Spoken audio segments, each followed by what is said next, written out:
Di tahun 1920, Jerman sedang dalam keadaan yang sangat kacau.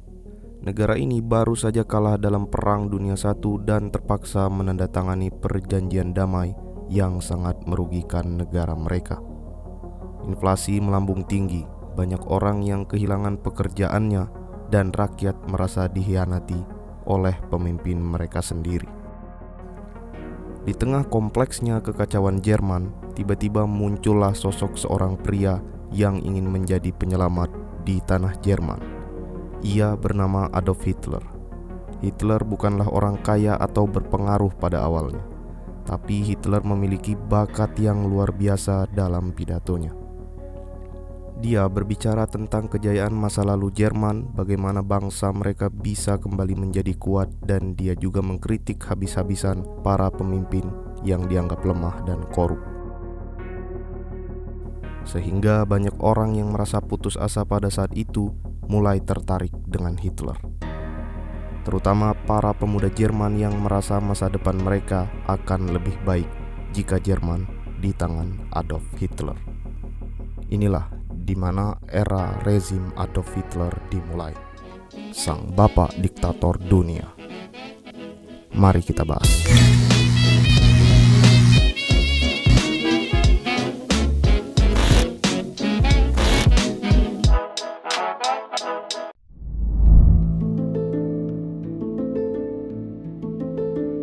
Adolf Hitler lahir pada 20 April 1889 di Bernau am Inn, sebuah kota kecil di perbatasan Austria dan Jerman. Ayahnya, Alois Hitler, adalah seorang pegawai bea cukai yang sangat keras dan otoriter. Dia lahir dengan nama Alois Gilbert, namun kemudian mengganti nama tersebut menjadi Hitler, dan nama tersebut berasal dari keluarga ayah tirinya. Ibunya, Clara Hitler, adalah seorang ibu rumah tangga yang sangat menyayangi Adolf. Adolf memiliki 5 saudara, tetapi sebagian besar saudaranya meninggal di usia muda. Hitler tidak menonjol di sekolah dan sering berkonflik dengan gurunya. Dia akhirnya meninggalkan sekolah tanpa menyelesaikan pendidikan menengahnya. Pada tahun 1907, Hitler pindah ke Vienna dengan harapan masuk ke Akademi Seni Rupa, tapi kenyataannya Hitler ditolak 2 kali pada saat itu. Selama di Vienna, Hitler hidup dalam kemiskinan dan mulai mengembangkan pandangan antisemit yang sangat kuat. Pengaruh dari lingkungan antisemit di Vienna serta kegagalannya menjadi seniman membentuk pandangan politik yang berbeda dari Hitler. Ia merasa keadilan tidak akan pernah didapatkan oleh masyarakat kelas bawah untuk menempuh pendidikan yang lebih baik.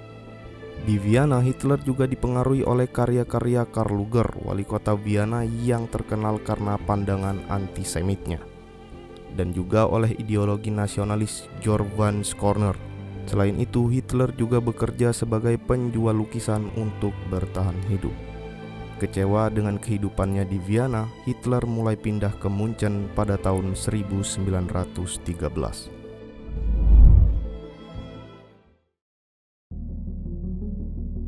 Ketika Perang Dunia I pecah pada tahun 1914, Hitler mendaftarkan dirinya di Angkatan Darat Jerman dan bertugas sebagai kurir front barat. Ia terluka 2 kali selama bertugas, dan Hitler dianugerahi Iron Cross kelas 1, penghargaan yang jarang diberikan kepada prajurit setingkatnya. Dan hal itu semakin memperkuat rasa nasionalisme seorang Adolf Hitler. Setelah kekalahan Jerman dalam Perang Dunia I, kondisi perjanjian Versailles sangat mempengaruhi pandangan politiknya dan memperkuat kebenciannya terhadap kaum Yahudi dan komunis. Dia percaya bahwa Jerman telah ditusuk dari belakang oleh para pengkhianat di dalam negeri, sebuah pandangan yang dikenal sebagai Doppelkrieg. Setelah Perang Dunia usai pada tahun 1919, Hitler bergabung dengan Partai Pekerja Jerman DAP, yang kemudian berubah menjadi Partai Buruh Nasionalis Sosial Jerman atau Nazi. Nah, disinilah Hitler memanfaatkan keterampilan pidatonya untuk menarik dukungan dan berambisi menjadi pemimpin partai. Pada November 1923, Hitler mencoba melakukan kudeta untuk merebut kekuasaan di Munchen. Namun Hitler gagal. Dia dipenjara selama beberapa bulan, tetapi ini justru memberinya kesempatan untuk menulis buku yang berjudul Perjuanganku. Buku ini merinci ideologi politik dan rencana Hitler untuk Jerman.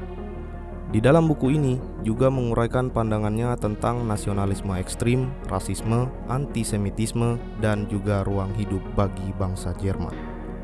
Ketika dia keluar dari penjara, Hitler menyadari satu hal, bahwa merebut kekuasaan dengan kekerasan tidak akan berhasil. Kemudian dia memutuskan untuk menggunakan jalur politik yang sah. Hitler dan juga partai Nazi mulai mengikuti pemilu. Mereka menggunakan propaganda yang sangat efektif. Dengan teknologi radio yang baru berkembang pada saat itu, pidato-pidato Hitler bisa didengar oleh lebih banyak lapisan masyarakat. Mereka juga menggunakan poster dan film untuk menyebarkan pesan mereka, mirip dengan kampanye media sosial yang kita lihat pada saat ini.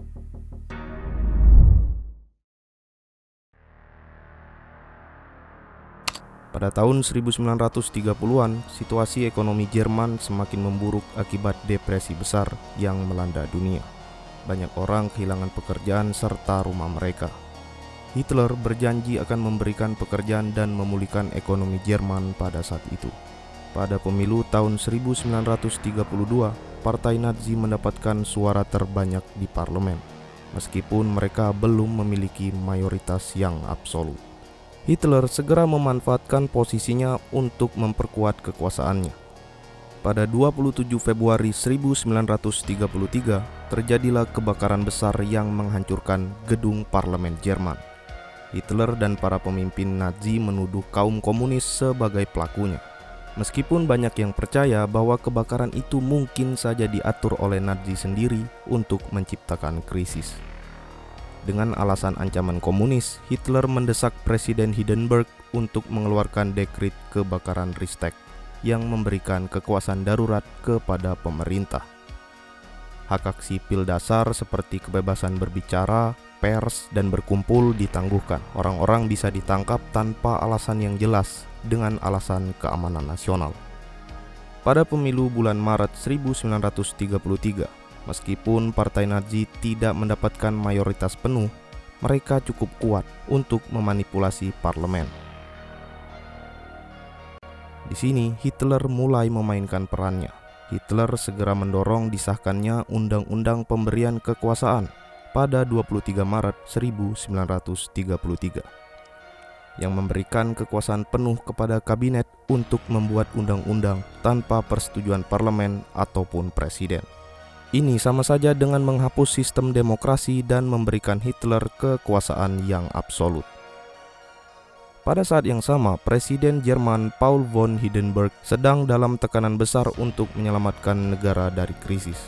Disinilah tokoh-tokoh politik konservatif yang berpengaruh mulai melihat Hitler sebagai alat yang berguna. Pada awalnya mereka berpikir bisa mengendalikan Hitler dan menggunakan popularitasnya untuk mengendalikan massa pada saat itu. Namun karena di bawah tekanan, pada 30 Januari 1933, Presiden Hindenburg menunjuk Hitler sebagai kanselir Jerman, posisi yang mirip dengan Perdana Menteri pada saat itu. Tapi 1 tahun kemudian, Presiden Hindenburg meninggal, sehingga Hitler menggabungkan jabatan presiden dan kanselir Jerman dan segera menyatakan diri sebagai pemimpin Jerman tunggal. Mulai saat itu, Jerman berada di bawah kendali penuh oleh Hitler dan Partai Nazi. Setelah Hitler memimpin Jerman, Joseph Goebbels memimpin Kementerian Propaganda, menyebarkan ideologi Nazi melalui media massa. Heinrich Himmler memimpin Gestapo, polisi rahasia yang menekan oposisi dan mengelola kamp konsentrasi. Kamp pertama didirikan pada tahun 1933 untuk menahan tahanan politik dan kemudian berkembang menjadi sistem kamp di seluruh Eropa yang digunakan untuk eksekusi massal dan kerja paksa. Seluruh masyarakat Jerman diarahkan untuk tunduk pada ideologi Nazi, dengan beberapa organisasi seperti Hitler Youth dan League of German Girls yang bertujuan untuk menanamkan doktrin Nazi pada generasi muda. Kemudian Hitler juga menyingkirkan semua lawan politiknya. Partai-partai lain dibubarkan, para pemimpin oposisi ditangkap dan dilenyapkan. Semua media dikendalikan sepenuhnya oleh Nazi. Ini menunjukkan sebuah gambaran rezim totaliter di mana tidak ada lagi suara oposisi dan semua informasi dikendalikan oleh satu entitas tunggal. Tidak cukup sampai di situ, Hitler juga memerintahkan pelenyapan para pasukan militer Nazi yang dianggap sebagai ancaman bagi kekuasaannya. Operasi besar ini dilakukan untuk para pemimpin militer dan politisi yang dianggap tidak loyal, dan mereka akan dihabisi dalam satu malam yang dikenal sebagai Malam Pisau Panjang. Era Hitler semakin menjadi-jadi pada tahun 1935. Hukum Nuremberg diterapkan untuk mendiskriminasi kaum Yahudi dan kelompok minoritas lainnya.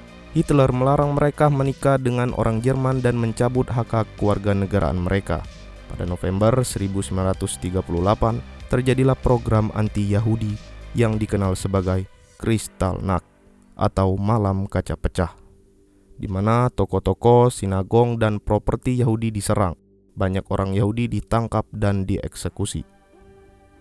1 September 1939, Jerman menginvasi Polandia, menyebabkan Inggris dan Prancis mendeklarasi perang terhadap negara Jerman.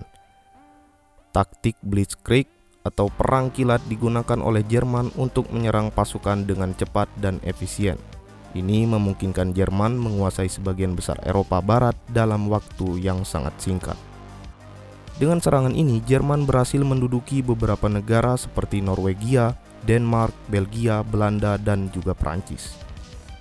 Jerman membentuk blok poros bersama Italia dan Jepang dan melawan sekutu yang terdiri dari Britania Raya, Uni Soviet, dan Amerika Serikat. Jerman melakukan peperangan yang sangat membabi buta. Mereka memerangi Prancis, Inggris, dan menunjukkan dominasi mereka, dan Jerman juga melakukan operasi Barbarossa untuk invasi ke Uni Soviet yang akhirnya gagal. Operasi Barbarossa pada tahun 1941 adalah usaha terbesar dan paling ambisius Hitler. Tetapi pertempuran musim dingin dan pertahanan yang sangat gigih dari Uni Soviet mengakibatkan kekalahan besar bagi negara Jerman. Pada Juni 1944, sekutu melancarkan invasi ke Normandia, membuka front baru dari wilayah Eropa Barat dan memaksa Jerman berperang di dua front.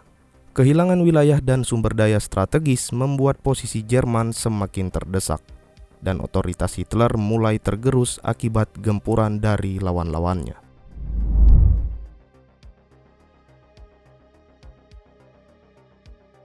Pada 30 April 1945, pasukan Soviet memasuki Berlin. Hitler akhirnya mengakhiri hidupnya sendiri di Furtwängler bersama istrinya, yaitu Eva Braun. Jerman akhirnya menyerah tanpa syarat pada 8 Mei 1945 yang dikenal sebagai Victory in Europe Day. Dan hal ini mengakhiri Perang Dunia Kedua di Eropa dan juga mengakhiri masa dominasi Hitler dan rezim Nazi.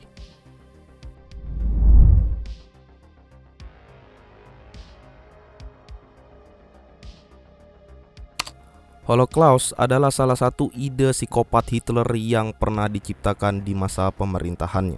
Pemusnahan massal yang sangat sistematis terhadap 6 juta kaum Yahudi serta jutaan korban lainnya termasuk Roma, Sinti, homoseksual, dan kaum disabilitas. Kamp-kamp pemusnahan seperti Auschwitz, Treblinka, dan Sobibor menjadi saksi bisu kekejaman di era Nazi. Holocaust meninggalkan dampak yang mendalam terhadap dunia, menyebabkan pendirian negara Israel pada tahun 1948 dan mengarah pada penetapan Undang-Undang Hak Asasi Manusia Internasional. Setelah perang, sekutu mengadakan pengadilan Nuremberg untuk mengadili para pemimpin Nazi atas kejahatan perang, kejahatan terhadap kemanusiaan, dan genosida. Pengadilan ini menetapkan preseden penting untuk hukum internasional mengenai kejahatan terhadap kemanusiaan. Selain itu, Perang Dunia II dan kekejaman yang terjadi di bawah rezim Hitler menjadi pendorong utama bagi pembentukan Perserikatan Bangsa-Bangsa atau yang lebih dikenal PBB, dan terjadi pada tahun 1945.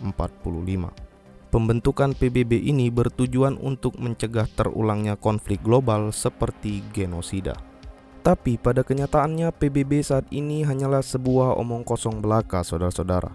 PBB yang sekarang kita kenal cuma untuk formalitas dan kepentingan politik di negara tertentu, dan bukan lagi untuk HAM internasional apalagi keadilan, guys. Itulah kenyataan yang harus kita telan saat ini, melihat realita di mana praktek genosida masih dilakukan sampai video ini dibuat, guys.